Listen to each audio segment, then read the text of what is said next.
আমি গায়েব করে দিচ্ছি।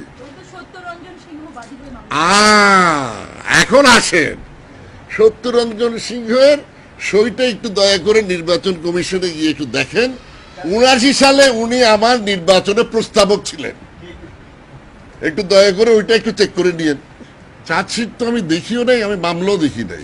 তো চার্জশিট যদি থাকে তো কার্যক্রম স্থগিত হলো কেন? আমি স্থগিত করেছি।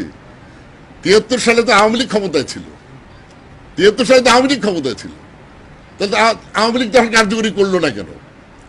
৯৬ সালে আওয়ামী লীগ ক্ষমতায় এসছে, তখন এটা কার্যকরী করলো না কেন?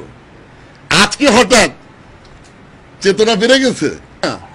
আমি তো অভিযোগ করি নাই, প্রফুল্ল সিং তো আমার বিরুদ্ধে অভিযোগ করে নাই। প্রফুল্ল সিং বলছে সে শুনেছে, আমিও বলছি আমিও শুনেছি যে প্রফুল্ল সিং এই আমার বাবার হত্যাকাণ্ডের সঙ্গে জড়িত। যে ওনারা ব্যস্ত আছেন কে কি শুনেছে, কে কি পড়েছে, কে কি দেখেছে, এর মধ্যে কিন্তু তারা নাই।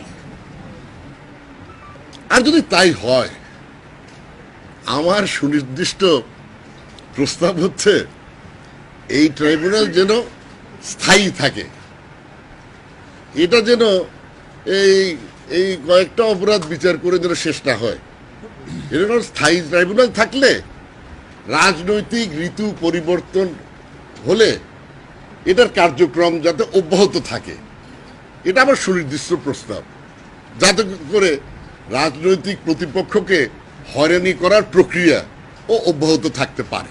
এটা যারা বলে, যে অভিযোগ যারা করে, তারাও কিন্তু বলছে না যে এটা সত্য।